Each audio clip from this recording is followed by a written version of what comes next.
दोस्तों, अगर ऐसा हुआ कि आपको $197,000 की प्रॉपर्टी बस $7,000 में मिल जाए तो कैसा होगा।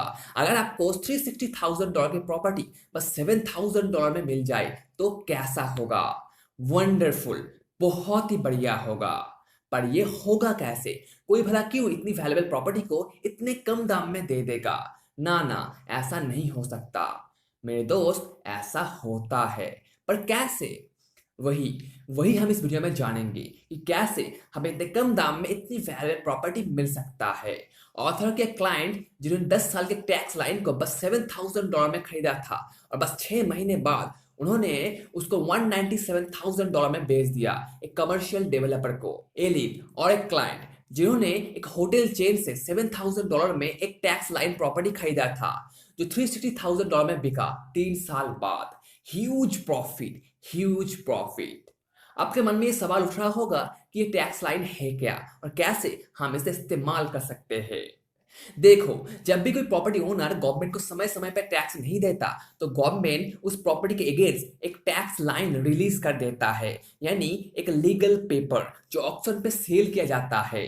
क्योंकि गवर्नमेंट प्रॉपर्टी ओनर्स के पीछे भागना नहीं चाहते, वो भागते भागते थक गए हैं, उनसे टैक्स मांगते मांगते थक गए हैं। इसीलिए उन्होंने एक तरीका ढूंढा जिससे वो आसानी से उन टैक्स को हासिल कर सके।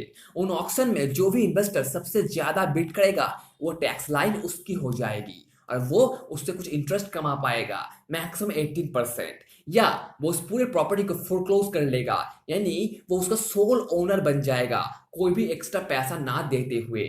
जो एलिन ने किया था, $7,000 में उसे एक बहुत ही बड़ी वैल्यूएबल प्रॉपर्टी मिल गई। ये टैक्स लाइन का प्राइस डिपेंड करता है उस प्रॉपर्टी की टोटल ड्यू टैक्स के ऊपर कि कितना टैक्स आप तक ड्यू है। फिर जो भी हाईएस्ट बिडर होगा उसे वो टैक्स लाइन मिल जाएगी।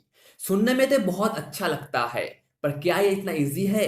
चलो देखते हैं। टैक्स लाइन निकालने के बाद अगर वो प्रॉपर्टी ओनर उन टैक्स को पे कर देता है तो आप कभी भी उस प्रॉपर्टी को फोरक्लोज नहीं कर पाओगे।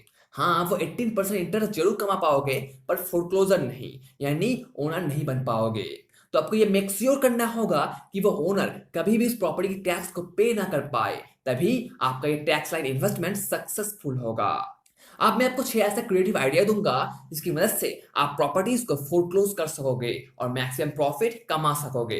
पर उससे पहले मैं आपको बता देना चाहता हूं कि कुछ भी करने से पहले आप एक अटॉर्नी और सीपीए से इसके बारे में जरूर डिस्कस करें, क्योंकि ये बहुत ही ज्यादा कॉम्प्लिकेटेड है। बहुत सारे लीगल डिस्प्यूट यहाँ आ सकता है अगर आप सब कुछ सही से नहीं करते हैं तो। और हाँ, आगे की बात है आपको शायद सब कुछ सही से समझ ना आए, इसीलिए आप नोट्स ले या दोबारा इस वीडियो को देखें, क्योंकि ये नॉलेज प्राइसलेस है। So now let's begin. Step 1, your tax line strategy. हर एक इन्वेस्टमेंट की तरह यहाँ भी आपको एक अच्छा स्ट्रैटेजी तैयार करना होगा जो डिपेंड करेगा आपके गोल के ऊपर। आप उससे कैश फ्लो करना चाहते हो या उसे एक्वायर करना चाहते हो फोरक्लोजर के माध्यम से, जो भी है आपको एक स्ट्रैटेजी बनाना ही होगा। अगर आपका गोल प्रॉपर्टी एक्विजिशन है तो आपको इन सारी चीजों का कंसिडरेशन करना होगा। Property acquisition long term investment है, आप उसे फोरक्लोज कर सकते हो, वहां आप रीडेवलपमेंट कर सकते हो, आप उसमें एक्सचेंज अप्लाई कर सकते हो, आई मीन 131 टैक्स एक्सचेंज। तो जैसा आपका गोल वैसा ही आपकी स्ट्रेटजी। कैश फ्लो के लिए आपको कंसिडर करना होगा कि ये शॉर्ट टर्म है, आपको यहाँ कोई भी लॉन्ग टर्म बेनिफिट नहीं मिलेगी, यहाँ आपको बस कुछ ही एक्स्ट्रा कैश मिलेगा बस। तो जैसा गोल वैसा स्ट्रैटेजी चुनो और सही से सिलेक्ट करो आप क्या चाहते हो, कैश फ्लो और प्रॉपर्टी एक्विजिशन। चलो अब मान लेते हैं कि हम टैक्स लाइन के थ्रू फोरक्लोजर पाना चाहते हैं, तो हमें उसके लिए क्राइटेरिया बनाना होगा जो कि हमारा सेकेंड स्टेप है, your tax line investment criteria. Criteria मतलब अगर वो प्रॉपर्टी मेरे रूल्स एंड रेगुलेशन को फॉलो नहीं करता तो मैं उसमें इन्वेस्ट नहीं करूंगा, चाहे वो इन्वेस्टमेंट कितना भी अच्छा क्यों ना हो। टैक्स लाइन में आपका क्राइटेरिया कुछ इस तरह होना चाहिए, कितनी जल्दी मैं उसे फोरक्लोज कर सकता हूँ, कितने साल तक मुझे वेट करना पड़ेगा उसे पूरा कंट्रोल करने के लिए, कितना टैक्स मुझे फ्यूचर में पे करना होगा, अगर उस प्रॉपर्टी में कोई रिपेयर करना पड़े तो वहां मुझे कितना पैसा इन्वेस्ट करना होगा, कितना चांस है कि वो ओनर या कोई दूसरा इन्वेस्टर उन टैक्स को पे कर देगा। और सबसे इंपॉर्टेंट बात, आप किस टाइप की प्रॉपर्टी में इन्वेस्ट करना चाहते हो उस टैक्स लाइन के लिए, जैसे raw land, development, improve property, industrial, commercial, office building या सिंगल फैमिली और मल्टी फैमिली हाउस। किस में एक नीच चुनना बहुत जरूरी है, क्योंकि एक नीच आपको बहुत डीप में ले जाता है, जहां आप मार्केट को डोमिनेट कर सकते हो, वहां के लीडर बन सकते हो। नीच चुनना बहुत जरूरी है। और ऐसे दूसरे बेसिक क्राइटेरिया तो होता ही है, जैसे rate of return, cash flow, geographic location, tax benefits, expected appreciation, maximum hold period etcetera, वो तो होता ही है। पर टैक्स लाइन के लिए आपको कुछ एक्स्ट्रा क्राइटेरिया सिलेक्ट करना होगा, जिससे आप उस चीज को पूरा कंट्रोल कर पाओ। तो क्राइटेरिया को सिलेक्ट करना बहुत जरूरी है, जिससे आपको सही दिशा मिले। अब थोड़ा एनालिसिस कर लेते हैं, जो कि हमारा तीसरा स्टेप है, evaluating the tax line investment. Government जब भी किसी प्रॉपर्टी को टैक्स लाइन देता है, तो वो 2 से ढाई महीने बाद पब्लिक ऑक्शन में जाता है। उस टाइम पे आपका एनालिसिस ऐसा होना चाहिए, अगर आप फोreclosure पाना चाहते हो तो देखो, क्या उस प्रॉपर्टी के ओनर ने उसे अबैंडन कर दिया है, यानी वो उसे छोड़ दिया है? क्या उस ओनर का डेथ हो गया है?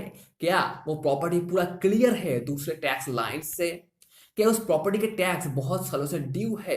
क्या उसका ओनर किसी दूसरे देश या दूसरे स्टेट में रहते हैं? अगर ऐसा हुआ तो वो प्रॉपर्टी फोरक्लोजर के लिए एकदम परफेक्ट है, आप उसको एक्वायर कर सकोगे। पर आप लोकेशन को तो एकदम इग्नोर नहीं कर सकते। आपको यह देखना होगा कि यह प्रॉपर्टी किसी दूसरे डेवलप प्रॉपर्टी के आसपास है, या आसपास कोई नया बिल्डिंग डेवलप हो रहा है, या क्या वो प्रॉपर्टी किसी रीडेवलप एरियाज में है जहाँ डेवलपमेंट का चांस है।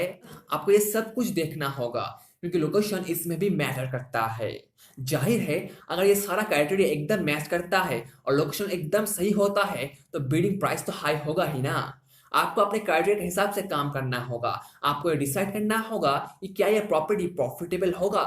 आपको थोड़ा ड्यू डिलिजेंस करना होगा, जो कि हमारा नेक्स्ट स्टेप है। यानी ये देखना होगा कि क्या यह प्रॉपर्टी डिस्प्यूटेड है। अगर होगा तो आपको उसे सॉल्व करने में बहुत सारा पैसा लगाना होगा, जो बिल्कुल भी प्रॉफिटेबल नहीं होगा। तो स्टेप 4 है the due diligence process. Tax line में बहुत सारे डिस्प्यूट होते हैं, तो आपको एक थॉरोली ड्यू डिलिजेंस करना होगा, यानी एक डीप एनालिसिस। प्रॉपर्टी में मेनली 4 तरह के डिस्प्यूट यानी रिस्क होते हैं, जो आपके इन्वेस्टमेंट को डुबा सकता है। पहला, प्रॉपर्टी ओनर रिस्क। ये सबसे बड़ा डिस्प्यूट है। आप उस प्रॉपर्टी को उतनी आसानी से फोरक्लोज नहीं कर पाओगे अगर उस प्रॉपर्टी के ओनर ने बैंक्रप्सी फाइल कर दिया है। वो ओनर एक एक्टिव मिलिट्री है, वो ओनर एक फिजिकल हैंडिकैप्ड पर्सन है, उसका ओनर खुद गवर्नमेंट है। इन सारे केसेस में आप उस प्रॉपर्टी को आसानी से फोरक्लोज नहीं कर पाओगे। दैट मीन्स ऐसे प्रॉपर्टी को हमें अवॉइड करना होगा। दूसरा, टैक्स लाइन प्रोसेस रिस्क, यानी एक्सपेंसेस उस टैक्स लाइन प्रोसेस को कंप्लीट करने में। जैसे लिटिगेशन में कोई प्रॉब्लम है, ओनरशिप में कोई प्रॉब्लम है, या कोई दूसरा टैक्स लाइन है उसमें, इन सब में आपको बहुत सारा पैसा खर्च करना होगा उसे सॉल्व करने के लिए, जो बहुत ज़्यादा एक्सपेंसिव होगा। एंडी ने एक प्रॉपर्टी को फोरक्लोज किया था, जिसका करेंट मार्केट वैल्यू था $200,000।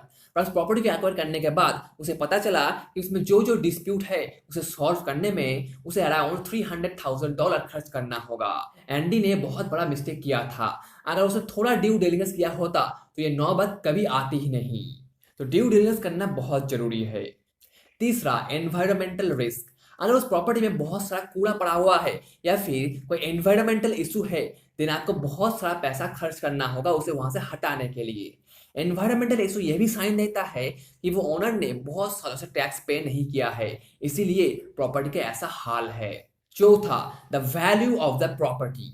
कभी कभी ऐसा होता है कि टैक्स लाइन की वैल्यू और उसे इंप्रूव करने का वैल्यू उसके ओरिजिनल प्राइस से ज्यादा हो जाता है। जैसे हमने एंडी के केस में देखा कि कैसे उसको $300,000 खर्च करना पड़ा उसे रिपेयर करने में। एक सही ड्यू डिलिजेंस आपको बहुत सारे प्रॉब्लम से बचा सकता है, because the diligence is the mother of good luck. Step 5, forming the right team. एक अच्छा टीम क्यों इतने इंपॉर्टेंट है वो तब सभी जानते हो। ऐसे ही आपके पास तो टीम रहता ही है अपने रियल एस्टेट इन्वेस्टमेंट को सही से चलाने के लिए, जैसे कैट्रॉनिक, एक अकाउंटेंट, एक ब्रोकर, एक property manager etcetera. Tax line में आपको मेनली 4 लोग चाहिए। एक जो उस टैक्स लाइन को रिसर्च करेगा कि वो है या नहीं। दूसरा उसे वेरीफाई करेगा कि वो टैक्स लाइन आपके स्ट्रैटेजी से मैच करता है या नहीं। अगर वो मैच करता है तो वो तीसरा आदमी उसे एवेलुएट करेगा और चौथा उसके ऊपर ड्यू डिलिजेंस करेगा, यानी उसमें कितना रिस्क है ये देखेगा। इन 4 टीम मेंबर के माध्यम से आपको कंप्लीट ओवरव्यू मिल जाएगा कि ये इन्वेस्टमेंट कितना अच्छा होगा या कितना प्रॉफिटेबल होगा, जिससे आप सही डिसीजन ले सको। Now the last one, step 6, setting it up. First यहाँ आपको ड्यू डिलिजेंस करना होगा अपने चेकलिस्ट के हिसाब से। फिर इस रिसर्च को मॉनिटर करना होगा कि वो आपके स्ट्रैटेजी से मैच करता है। फिर ऑप्शन सिस्टम को परखना होगा, यानी उसकी पॉलिसीज एंड प्रोसीड्यूर्स। फिर फोरक्लोजर के लिए प्लान बनाना होगा कि कौन कौन से स्टेप्स आपको फॉलो करना होगा उसे पूरी तरीके से एक्वायर करने में। एंड लास्टली उसे सेल करने का ब्लूप्रिंट बनाना होगा, अगर आप उसे सेल करना चाहते हो तो। अगर आप उसे एक्सचेंज करना चाहते हो तो भी आपको एक प्लान बनाना ही होगा, बिल्कुल एक बिजनेस की तरह। बस कुछ ही स्टेप्स आपको कम दाम में एक वैल्यूएबल प्रॉपर्टी मिल जाएगी। सो इन समरी, सिलेक्ट करो आप कौन सा टैक्स लाइन अपनाना चाहते हो, कैश फ्लो वाला या प्रॉपर्टी एक्विजिशन वाला। अपने क्राइटेरिया को आइडेंटिफाई करो, उस टैक्स लाइन को एवेलुएट करो, ड्यू डिलिजेंस पूरा करो, टीम बनाओ और डिसाइड कर लो कि उसे बेचना है या उसे एक्सचेंज करना है। I mean 131 tax exchange. Yes, ये टैक्स लाइन इन्वेस्टमेंट बहुत ही ज्यादा कॉम्प्लिकेटेड है, इसीलिए कुछ भी करने से पहले आप अपने अकाउंटेंट और अटॉर्नी से इसके बारे में जरूर डिस्कस करें। मैं आशा करता हूं कि टैक्स लाइन इन्वेस्टमेंट स्ट्रेटजी आपको और एक रास्ता देगी रियल एस्टेट की गेम में सफल होने के लिए। अगर कोई क्वेश्चन है तो नीचे जरूर कमेंट करके पूछे। रियल एस्टेट बिजनेस के बारे में और ज्यादा जानकारी पाने के लिए आप नीचे डिस्क्रिप्शन चेक करो या फिर यहाँ आई बटन में क्लिक करके वो देख सकते हो। चलो फिर मिलते हैं अगले वीडियो में और एक अच्छे टॉपिक के साथ। Thank you, goodbye, and take care.